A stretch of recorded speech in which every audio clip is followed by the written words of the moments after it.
to undo the legislation. So other than the voters going to the ballot box and choosing champions, if you're the champion, what course would you recommend? Right, what do you do when you get down there? Yeah.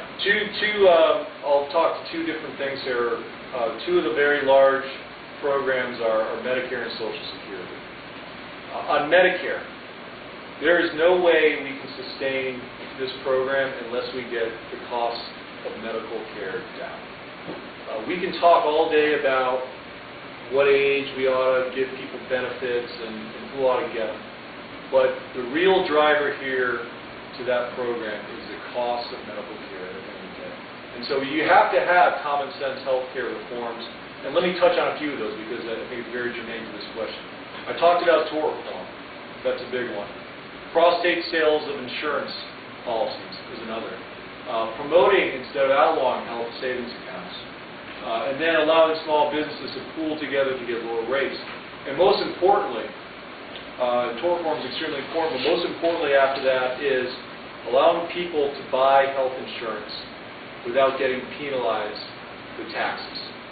You know, we're sitting here in the tax office. There's a lot of activity back there today. And it's amazing to me that if you buy health insurance through work, you're not taxed. But if you get it as an individual, you are. So what are we telling people? Don't buy health insurance unless you have a job. Well, when we have a situation with joblessness being so high, that's a problem. Now, the reason why this is so important in Medicare is because with medical costs rising so high, there's no way that the government will be able to keep up with it or meet any of its obligations whatsoever unless we can get real reductions, 30, 40% reductions in the cost of health. On Social Security, I believe that people ought to have the option of private accounts. We need to find a way to work that into the system without threatening those of us who are senior citizens who are far enough along in the process where that's not feasible. But until we start using free market solutions like a private option for Social Security and like those free market solutions I talked about for health care, we're not going to be able to sustain these programs in a responsible way.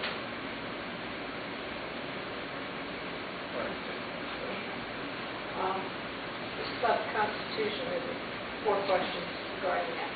What do you believe the federal government's role is regarding the Second Amendment? Is this an open book test for the Constitution, by the way? What is its role in the Second Amendment? Yeah. Its role is to essentially disallow the government from taking away our right to have firearms. The Second Amendment is very clear about the right to bear arms.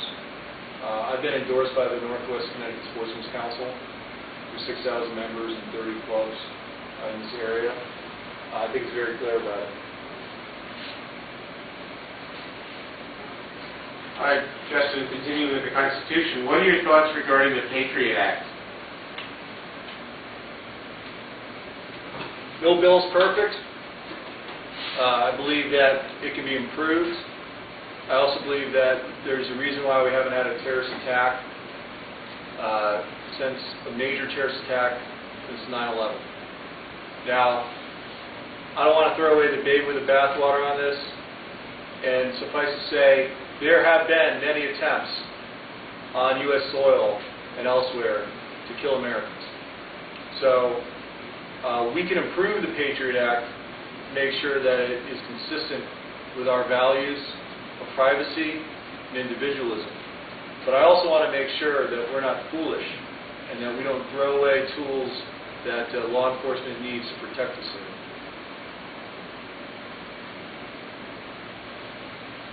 Do you believe a state has the right to nullify federal law?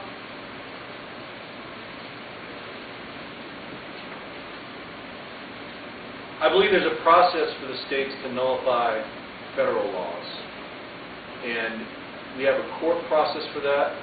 We also have an amendment process. And we have a political process. And I think there are cases where you may well be right if you are assuming that the state can nullify the law. We have common sense law in this country. We have a history of it.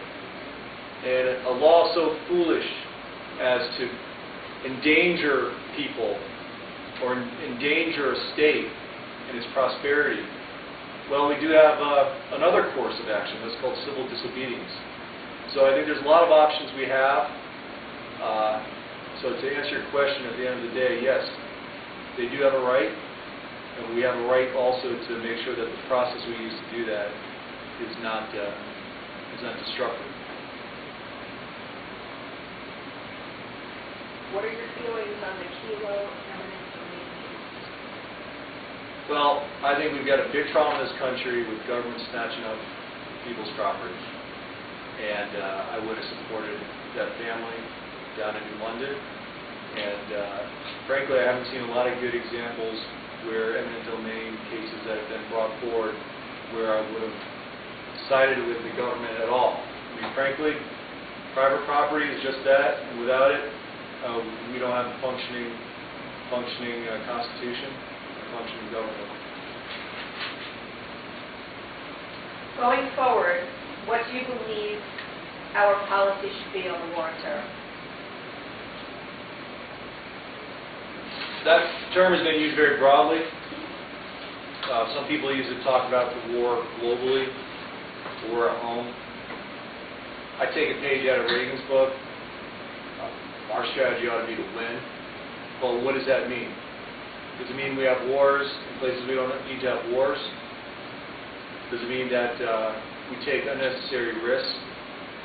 Our first responsibility as a government is to secure, protect American lives at home and abroad. We need to be very careful about taking steps further that are unnecessary to do that. So, if you have a specific question to the war on terror, I'm happy to talk to it. I mean, I have my views. I think we can be moving out of Afghanistan and Iraq at a responsible and even quicker rate than we're doing today. You consider that part of the war on terror. I think we need to strengthen our ability to protect ourselves at home. But make no mistake about it, there are people out there trying to kill us. And if we're not use common sense about this and a little grit, we're going to end up with another 9/11 attack.